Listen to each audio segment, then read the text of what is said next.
नमस्कार। हमारी आज की वीडियो का विषय है प्रश्न पत्र बीए 5th सेमेस्टर गुरु Nanak Dev University Amritsar semester exam March 2021 के हम प्रश्न पत्र को हल करने जा रहे हैं, जिसका आज हम चौथा पार्ट करेंगे। मैं डॉक्टर सलील कुमार, एसोसिएट प्रोफेसर, आपका KRM DAV कॉलेज नकोदर की ऑनलाइन DAV डिजिटल पाठशाला में स्वागत करता हूं। Guru Nanak Dev University Amritsar BA 5th semester exam March 2021, नीति कथा, साहित्य एंड व्याकरण। टाइम है इस प्रश्न पत्र का 3 घंटे, मार्च साइंस के 100। सूचना: इस प्रश्न पत्र में का, खा, गा, घा ये 4 भाग हैं, जिनमें कुल 8 प्रश्न हैं। इनमें से कोई 5 प्रश्न कीजिए। प्रत्येक भाग से एक प्रश्न करना अनिवार्य है और 5वां प्रश्न किसी भी भाग से कर सकते हैं। प्रश्नों के उत्तर संस्कृत, हिंदी, पंजाबी या अंग्रेजी में से किसी भी भाषा में आवश्यकता अनुसार दिया जा सकता है। हम यहाँ पर का भाग को, खा भाग को और गा भाग को कर चुके हैं। आज हम भाग घा करने जा रहे हैं। इसमें भी 2 प्रश्न दिए होंगे, 7वां प्रश्न और 8वां प्रश्न। इससे पहले हम जो पहले भाग हैं उसमें 6 प्रश्नों को हम कर चुके हैं। भाग खा का 7वां प्रश्न है, निम्नलिखित दोनों प्रश्नों के उत्तर दीजिए। यानी कि यहाँ पर 2 प्रश्न दिए होंगे वैदिक साहित्य से संबंधित, जैसे यहाँ पर है ऋग्वेद का सामान्य परिचय और सामवेद का परिचय। 8वां प्रश्न है, निम्नलिखित व्यवहारिक शब्दों को संस्कृत में कीजिए। अब जैसे अंगूठा, घोड़ा, बंदर, हार, कान, नाक, मोर, रोटी, देवर और पोता, यानी इनकी संस्कृत हमें लिखनी है। अब हम सबसे पहले आते हैं ऋग्वेद का। ऋग्वेद का परिचय। अपरुषेयम वाक्यम वेद के अनुसार भारतीय अनुश्रुति वेदों को ईश्वरीय ज्ञान स्वीकार करती है। उसकी मान्यता है कि वेदों का आविर्भाव सृष्टि की आदि में 4 ऋषियों पर हुआ। ऋग्वेद का अवतरण अग्नि ऋषि पर हुआ माना जाता है। वेद मंत्रों के साथ जिन ऋषियों के नाम दिए गए हैं वे उन मंत्रों के अर्थ दृष्टा थे, कर्ता नहीं। ऋषियों मंत्र दृष्टारय का यही अभिप्राय है। ऋक् का अर्थ है स्तुति परक मंत्र और वेद का अर्थ है ज्ञान। अतः ऋग्वेद का अर्थ है ऋचाओं अर्थात स्तुति परक मंत्रों का ज्ञान। ऋग्वेद की ऋचाओं में प्रधानतः देवताओं की स्तुतियां संग्रहित हैं। मनुस्मृति आदि ग्रंथों के प्रमाणों के आधार पर महर्षि दयानंद सरस्वती ने यह सिद्ध किया है कि सृष्टि की उत्पत्ति लगभग 1 अरब 96 करोड़ 8 लाख 53,000 वर्ष पूर्व हुई है। इसलिए वेदों का आविर्भाव काल भी वही है। पाश्चात्य विद्वान ऋग्वेद को विश्व साहित्य का प्राचीनतम ग्रंथ मानते हुए उसे एक काल की रचना स्वीकार नहीं करते। इसका कारण यह है कि इसकी भाषा में एक रूपता नहीं मिलती। भाषा का अध्ययन करने पर यह पता चलता है कि ऋग्वेद किसी एक ऋषि की रचना नहीं है, परंतु विभिन्न ऋषियों द्वारा विभिन्न कालों में निर्माण की गई रचना है। पाश्चात्य विद्वान ऋग्वेद की प्राचीनता भी उनकी दृष्टि में अधिक से अधिक 10,000 वर्ष पूर्व मानते हैं। मैक्स मूलर ऋग्वेद का रचना काल 1200 ईस्वी से 1000 ईस्वी से पूर्व मानते हैं। लोकमान्य तिलक ज्योतिष की गिनती के आधार पर ऋग्वेद का काल 6500 ईस्वी से पूर्व मानते हैं। बूलर, मैकडॉनल और कीथ ऋग्वेद का काल 1500 ईस्वी से 1200 ईस्वी से पूर्व मानते हैं। याकोबी ज्योतिष की गिनती के आधार पर ऋग्वेद का रचना काल 3000 ईस्वी से पूर्व मानते हैं। ऋग्वेद के मंत्रों का संगठन 2 प्रकार से हुआ है, अष्टकर्म और मंडलकर्म। अष्टकर्म के अनुसार ऋग्वेद को 8 अष्टकों में विभाजित किया गया है। प्रत्येक अष्टक में 8-8 अध्याय हैं। ये अध्याय वर्गों में विभाजित किए गए हैं। प्रायः प्रत्येक वर्ग में 5-5 मंत्र हैं। वर्गों की संख्या 2006 है। मंडल कर्म का विभाजन बहुत ज्यादा महत्वपूर्ण, ऐतिहासिक और वैज्ञानिक है। इस क्रम के अनुसार ऋग्वेद को 10 मंडलों में विभाजित किया गया है। इनमें 85 अनुवाक हैं। इन अनुवाकों में 1028 सूक्त हैं। मंत्रों की संख्या लगभग 10,627 है। पातंजल महाभाष्य में ऋग्वेद की 21 शाखाओं का उल्लेख किया गया है। इनमें ऋग्वेद की शाकल, वाशकल, आश्वलायन, शांखायन और मांडुकायन शाखाएं ही प्रसिद्ध हैं, किंतु इस समय इनमें से केवल शाकल शाखा ही विद्यमान है। पंडित भगवत दत्त ने वैदिक वाङ्मय का इतिहास में ऋग्वेद की 27 शाखाओं का उल्लेख किया है। ऋग्वेद संहिता के 2 ब्राह्मण ग्रंथ, ऐतरेय ब्राह्मण, कौशितकी ब्राह्मण और 2 आरण्यक ग्रंथ, ऐतरेय आरण्यक और कौशितकी आरण्यक तथा 2 उपनिषद ग्रंथ, ऐतरेय उपनिषद, कौशितकी उपनिषद मिलते हैं। इसके अतिरिक्त ऋग्वेद संहिता से संबंधित आश्वलायन स्रोत सूत्र ग्रंथ भी मिलता है। ऋग्वेद के प्रत्येक सूत्र में अपने अपने ऋषि, देवता और छंद हैं। मंत्र के विषय को देवता कहा जाता है। ये 3 प्रकार के हैं: पृथ्वी स्थानीय, ध्रुव स्थानीय और अंतरिक्ष स्थानीय। ऋग्वेद के इन देवताओं की संख्या 33 है। छंदों की संख्या मुख्यतः रूप से 7 है। जहां तक ऋग्वेद के विषय का वर्णन है, इसमें धार्मिक, राजनैतिक, सांस्कृतिक, साहित्यिक, सामाजिक, वैज्ञानिक आदि सभी प्रकार के विचारों का वर्णन है। प्रत्येक मंत्र में आदि भौतिक, आदि दैविक और आध्यात्मिक आधार पर कम से कम 3 अर्थ माने जाते हैं। विषय वस्तु की दृष्टि से पाश्चात्य विद्वान ऋग्वेद को धार्मिक सूक्तों से भरा हुआ मानते हैं। उनकी दृष्टि से में दशम मंडल की कुछ ऋचाएं लौकिक विषयों पर हैं। धार्मिक सूक्तों में अनेक देवताओं को प्राकृतिक जगत का अधिष्ठाता मानकर उनका नम्रता पूर्वक आह्वान किया गया है और उनकी स्तुति की गई है, अर्थात ऋग्वेद देवताओं की स्तुतियों का संग्रह है। निरुक्त में जो देवता 3 प्रकार के बताए गए हैं, उनको पाश्चात्य विद्वानों ने 8 वर्गों में विभाजित किया है। ध्रुव स्थानीय देवता, ध्यौ, वरुण, मित्र, सूर्य, सविता, पूषण, विष्णु और विवस्वान। अंतरिक्ष स्थानीय देवता इंद्र, रुद्र, मरुत, वायु, पर्जन्य, वित्त, अपान, नपात, मातृश्वन आदि। पृथ्वी स्थानीय देवता आप, नदी, पृथ्वी, अग्नि, सोम आदि। अमूर्त देवता श्रद्धा, मनु, तवष्टा, विश्वकर्मा, प्रजापति, अदिति, बृहस्पति, अदाति। देवियां वाक, उचस आदि। युगल देवता मित्रा वरुण, द्रावा पृथ्वी, अग्नि मारुत, इंद्र अग्नि, इंद्रा विष्णु आदि। सामूहिक देवता इस वर्ग के देवता मरुत हैं, जो सदा इंद्र के साथ रहते हैं। अचर देवता अप्सरा, गंधर्व, असुर, दानव, भूत, पिशाच, पशु, वनस्पति आदि। ये इस तरह से के कल्पक देव हैं जिनका देवत्व पूर्ण रूप से नहीं माना गया। इस प्रकार यहाँ पर 8 देवताओं का वर्णन हुआ है। धार्मिक सूक्तों की प्रधानता होते हुए भी जिन सूक्तों को पाश्चात्य विद्वानों ने लौकिक सूक्तों का नाम दिया है, उन्हें भी 8 भागों में विभाजित किया गया है। ये 8 भाग इस प्रकार हैं। संवाद सूक्त, इस प्रकार के सूक्तों में यमयमी संवाद, सर्मापनी संवाद, पुरुरवा उर्वशी संवाद, इंद्र इंद्राणी संवाद विशेष उल्लेखनीय है। अक्ष सूक्त, इस सूक्त में जुआ खेलने की निंदा की गई है और कृषि करने की प्रेरणा दी गई है। कृषि में एक बीज से अनेक दाने प्राप्त होते हैं। दान सूक्त, ऋग्वेद के सूक्तों में कुछ इस तरह के मंत्र हैं जिनमें दान की प्रशंसा की गई है। अंत्येष्टि सूक्त, ऋग्वेद के दशम मंडल में इससे संबंधित 5 सूक्त हैं।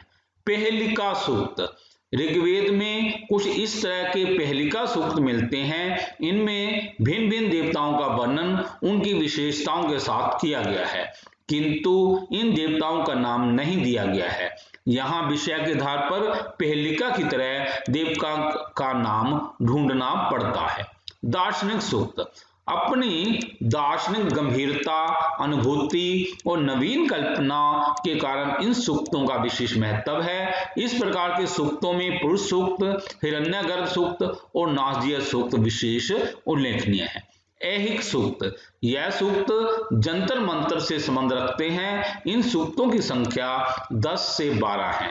इन सूक्तों का संबंध शकुन शास्त्र से है। यहाँ सोतन को मिटाने का और किसी व्यक्ति के मन को फेरने और मनाने की विधि का उल्लेख हुआ है।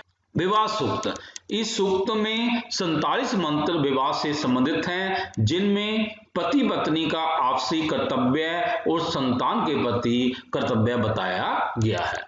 इस प्रकार यहाँ पर ये 8 सूक्तों का ये वर्णन हुआ है।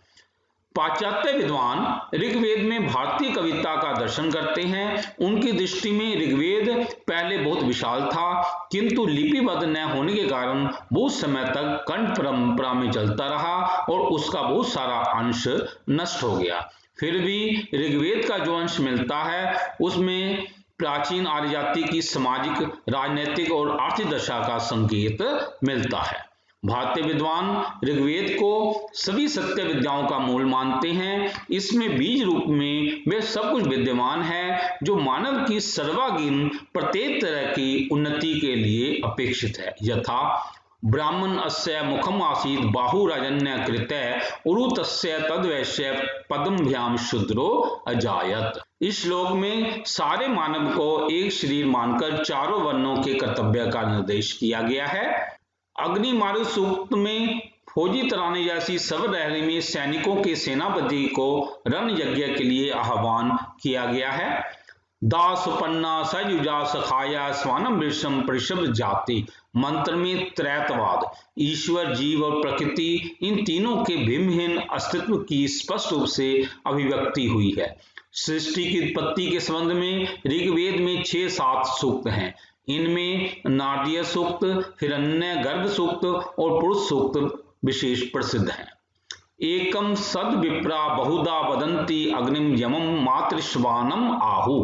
मंत्र में कहा गया है कि परमात्मा एक है, फिर भी विद्वान उसे अग्नि, यम, मातृश्वा आदि अनेक नामों से पुकारते हैं। समंजंतु विश्वदेवा समापो हृदयानीनो। इस मंत्र में 2 हृदयों के बीच 2 जलों के मेल जैसा अभिवाज्य प्रेम का आदर्श समझाया गया है। प्रेही प्रेही पाथे भी पूर्व ये भी यत्न अन्न पूर्वे पितर परेयु। इस मंत्र में मृत्यु और पूर्ण जन्म के सिद्धांत को स्थापित किया गया है तथा इंद्रस्य सख्यम अमृतम मानसु में मोक्ष को बड़े नियम बताया गया है। गृहनामी ते स्वज्ञत्वाय हस्तम मया पत्या में पानी ग्रहण के उत्तरदायित्व का बोध है। उषा सूक्त में रूपक और उपमा अलंकार द्वारा काम शास्त्र की शिक्षा दी गई है। इस प्रकार ऋग्वेद सभी दृष्टियों से अत्यंत महत्वपूर्ण संहिता है। धार्मिक दृष्टि से इसमें यज्ञों का महत्व, धार्मिक मान्यताएं, पाप पुण्य की चर्चा, स्वर्ग नरक और मोक्ष विषयक मंतव्य, पुनर्जन्म, आस्तिक नास्तिक, लोक परलोक, धर्म अधर्म आदि विषयों का विस्तार पूर्वक वर्णन मिलता है। सांस्कृतिक दृष्टि से सदाचार, शिष्टाचार, हिंसा हिंसा का भेद तथा हेय उपाय का विवेचन आदि विषयों का विवेचन इसमें मिलता है। सामाजिक दृष्टि से इसमें वन व्यवस्था, उनके कर्तव्य, विवाह आदि विधियां, खान पान, परिधान, अलंकार आदि प्रचुर सामग्री पाई जाती है। राजनीतिक दृष्टि से राजाओं के अधिकार एवं कर्तव्य, राज्य शासन, संघ शासन, राजतंत्र, प्रजातंत्र, राष्ट्र की कल्पना, राष्ट्र के प्रति कर्तव्य, राजा का निर्वाचन आदि विषयों का वर्णन मिलता है। आर्थिक दृष्टि से कृषि, कृषि के उपकरण, आजीविका के साधन, व्यापार, रत्न, सोना और सिक्कों आदि का वर्णन मिलता है। दार्शन दृष्टि से इसमें सृष्टि की उत्पत्ति, ब्रह्म, ईश्वर, जीव, माया, एक ईश्वरवाद, बहुदेववाद, पुनर्जन्म आदि विषयों का वर्णन का महत्वपूर्ण वर्णन है। काव्य शास्त्रीय दृष्टि से ऋग्वेद विश्व का सबसे प्राचीन ग्रंथ है। इसमें रस, छंद, अलंकार, भाषा अनुसार शब्द चयन, प्रसाद, माधुर्य आदि गुणों की सत्ता है। काव्य शास्त्र, नाटक और आख्यान साहित्य की उद्गम और विकास का इतिहास इसमें प्राप्त होता है। ऋग्वेद में दी गई देवताओं की स्तुतियां बड़ी भव्य, उदात्त और काव्यमयी हैं। इनमें कल्पना की नवीनता, वर्णन की प्रौढ़ता और प्रतिभा की ऊंची उड़ान मिलती है। उषा आदि देवताओं के वर्णन बड़े ही हृदयग्राही हैं। इस प्रकार ऋग्वेद प्राचीन युग का ऐसा विश्वकोश है जो विद्वानों के लिए एक शाश्वत प्रकाश स्तंभ है। इस प्रकार हमने यहाँ पर ऋग्वेद को आपके समक्ष प्रस्तुत किया है। हमने प्रयास किया है कि इसका आपको सटीक उत्तर प्रस्तुत करने का हमने प्रयास किया है। आप इसमें जो आपको अच्छा लगे वहां से आप उठा सकते हैं। अब हम आते हैं सामवेद का परिचय। अपरुषेयम वाक्यम वेद के अनुसार भारतीय अनुश्रुति वेदों को ईश्वरीय ज्ञान स्वीकार करती है। उसकी मान्यता है कि वेदों का आविर्भाव सृष्टि की आदि में 4 ऋषियों पर हुआ। सामवेद का अवतरण आदित्य ऋषि पर हुआ माना जाता है। वेद मंत्रों के साथ जिन ऋषियों के नाम दिए गए हैं वे उन मंत्रों के अर्थ दृष्टा थे, कर्ता नहीं। ऋषियों मंत्र द्रष्टाव्य का यही अभिप्राय है। साम का अर्थ है सुंदर, सुखकर वचन। संगीत विद्या को सर्वाधिक सुखकर एवं आनंददायक विद्या माना जाता है। इस प्रकार सामन का वास्तविक अर्थ है संगीत अर्थात गान है। ऋग्वेद के मंत्र जब विशिष्ट गान पद्धति से गाए जाते हैं तो उनको सामन अर्थात साम कहा जाता है। इसलिए पूर्व मीमांसा में गीति या गान को साम कहा गया है। गीतेषु साम आख्या। यहाँ सा का अर्थ ऋच और अम का अर्थ गीति है। साम शब्द की व्युत्पत्ति बृहदारण्यक उपनिषद में इस प्रकार दी गई है। सा च अमे च इति तत् साम्न सामतमम्। सा नाम ऋत्क त्यास संबद्धो अमो नाम स्वर यंत्रम वर्तते तत् साम इति।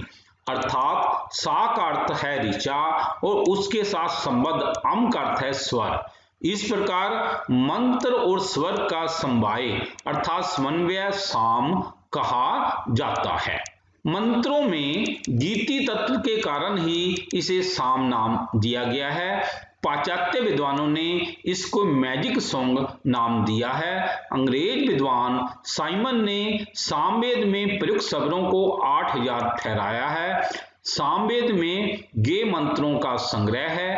यज्ञ के अवसर पर जिस देवता के लिए होम किया जाता था उसे बुलाने के लिए उद्गाता उचित स्वर में उस देवता का स्तुति मंत्र गाता था। उस गायन को साम कहते थे।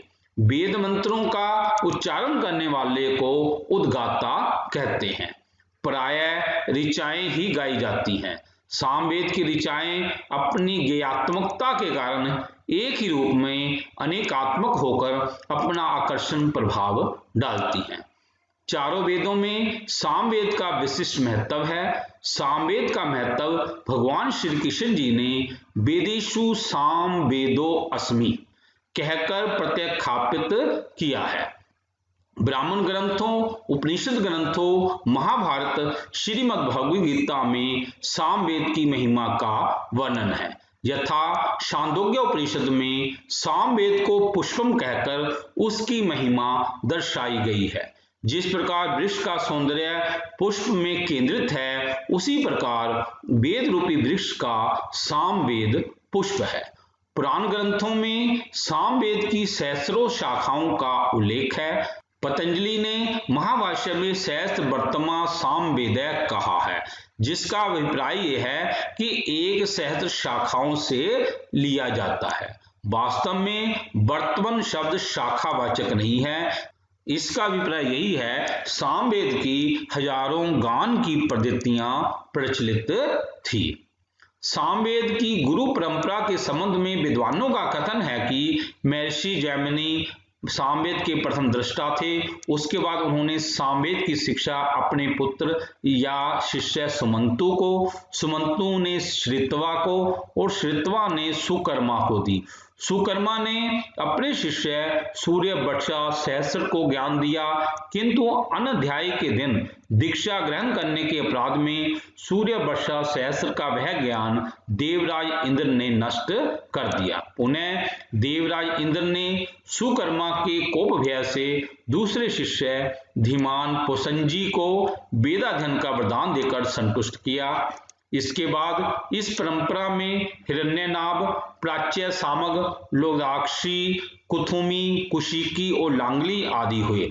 तत्पश्चात लोदाक्षी की शिक्षा परंपरा में टांड्य पुत्र रानायन, सुविद्वान मूलचारी, साकेती पुत्र और सैसात्य पुत्र हुए।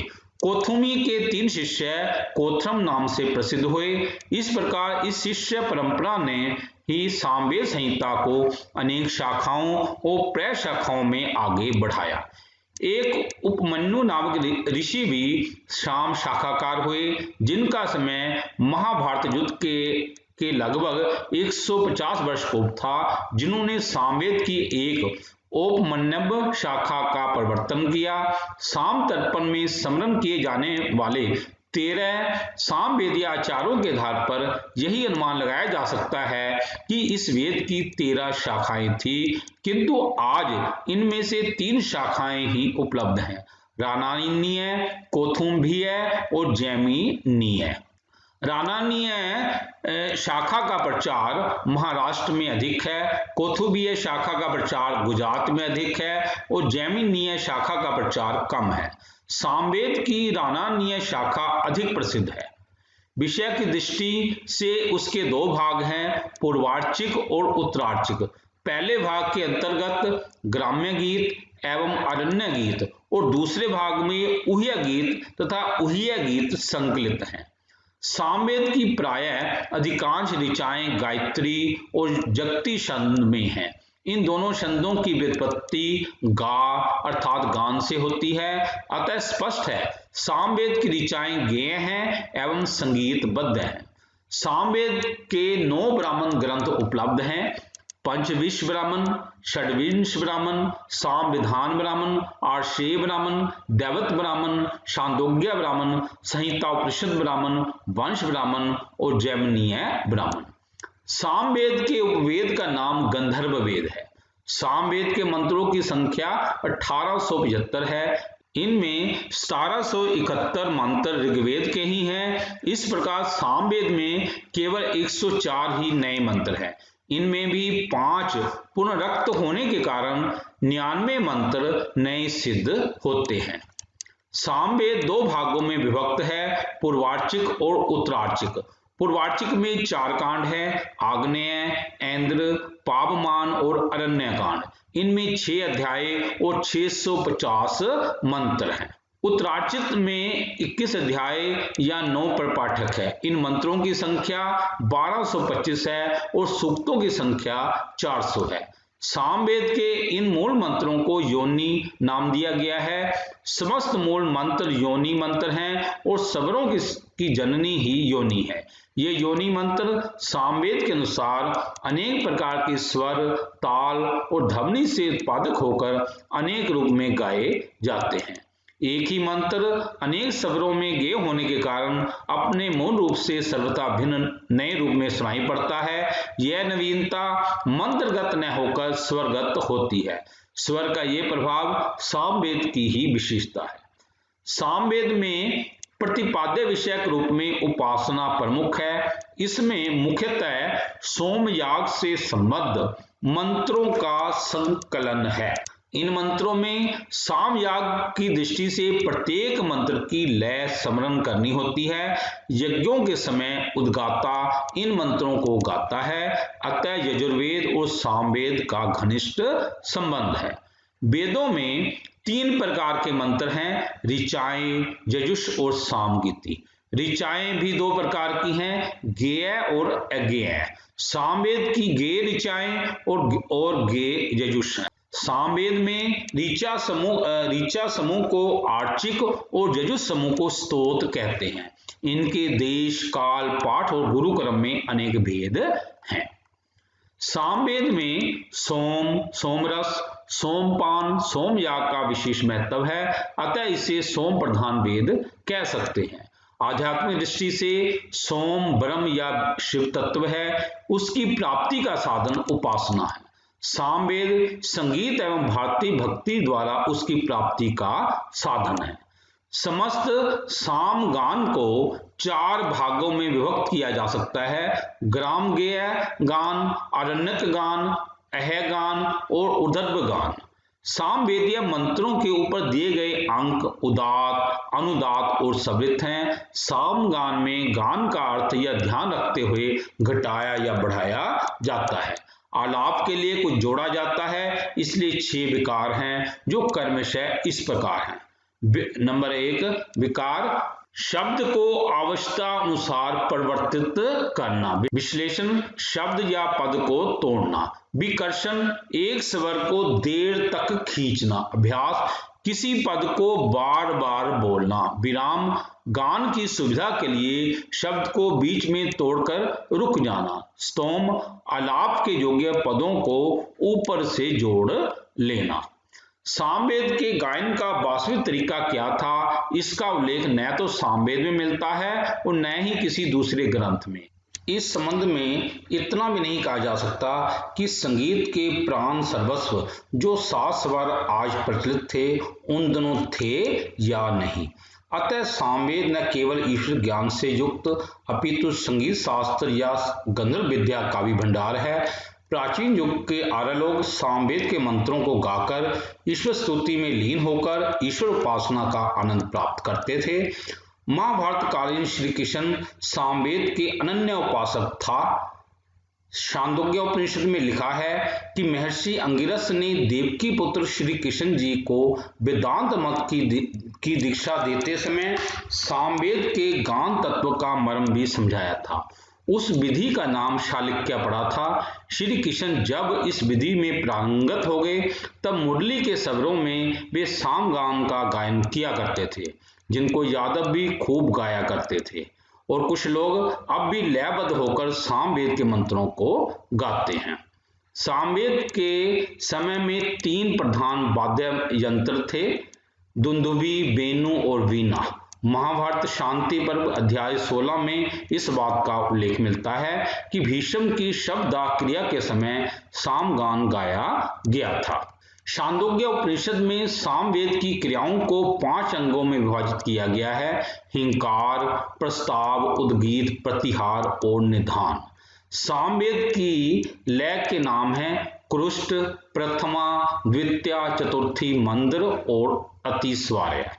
शतपथ ब्राह्मण में ऐसा कहा गया है कि सामगान के बिना यज्ञ सिद्धि नहीं होती। सामवेद से गंधर्व वेद की उत्पत्ति हुई और गांधर्व वेद में 16,000 राग रागिनियों का निर्माण हुआ। संस्कृत साहित्य में जितने भी ललित कला संगीत ग्रंथों का बाद में निर्माण हुआ, सभी का मूल यही राग रागिनियां थी। सामवेद संहिता के प्रामाणिक भाष्यकार सायन, भट्टस्वामी, महास्वामी, नारायण पुत्र और माधव हुए हैं। सामवेद की विषय वस्तु की सर्वांगीणता प्रदर्शित करने के लिए कुछ मंत्रों का संकेत देना यहाँ उचित होगा। ओम अग्नयाहि बीते गिरनानो हव्यदाते निहोता सतसी महर्षि। ओम अग्नयाहि बीते गिरनानो हव्यदाते निहोता सतसी महर्षि। हे प्रकाश स्वरूप प्रभु, हमारे द्वारा स्तुति गए आप हमें दुखों से बचाने के लिए तथा जीवन यज्ञ के हव्य रूप भोग्य पदार्थों को देने के लिए सब ओर से प्राप्त होइए और प्राप्त होकर हमारे हृदय मंदिर में निश्चय रूप से विराजमान हो जाइए और पुनः हमसे दूर मत होइए। ओम तबग्ने यज्ञानाम होता विश्वेशाम हितै देवे भी मानुषे जने।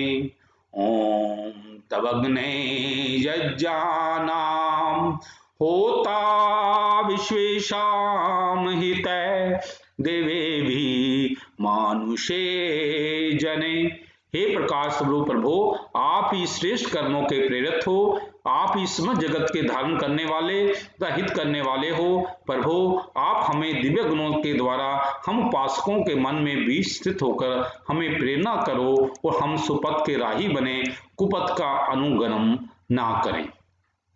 ओम सन्ने पवस्य संगवाय संजनाय संवर्तते संराशनोषधीभ्यः। ओम शनस्य पवस्य संगवे संजनाय संवर्तते संराशनोषधीभ्यः। हे परम दीप्तिमान प्रभु, आप हमारे मन को पवित्र करो ताकि हमारे मन में सबके कल्याण की भावना उदय हो। हम हृदय से जन साधारण, पशु मात्र तथा वनस्पति मात्र के कल्याण की भावना करते रहें। हे प्रभु, आप सबका कल्याण करें।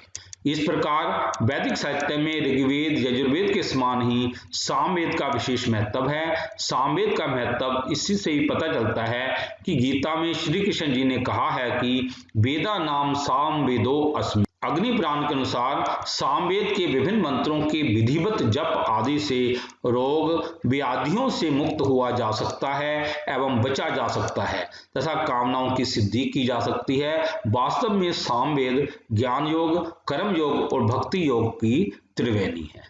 इस प्रकार हमने यहाँ पर सामवेद को संपन्न कर लिया है। तो हमने कोशिश की है इस सामवेद को का जो आपके सम्मुख प्रस्तुत करने का। आप अपने हिसाब से देख लेना कि इसमें कितना पोर्शन आप याद कर सकते हो। अब आगे आते हैं हम प्रश्न पत्र में आए व्यवहारिक शब्द।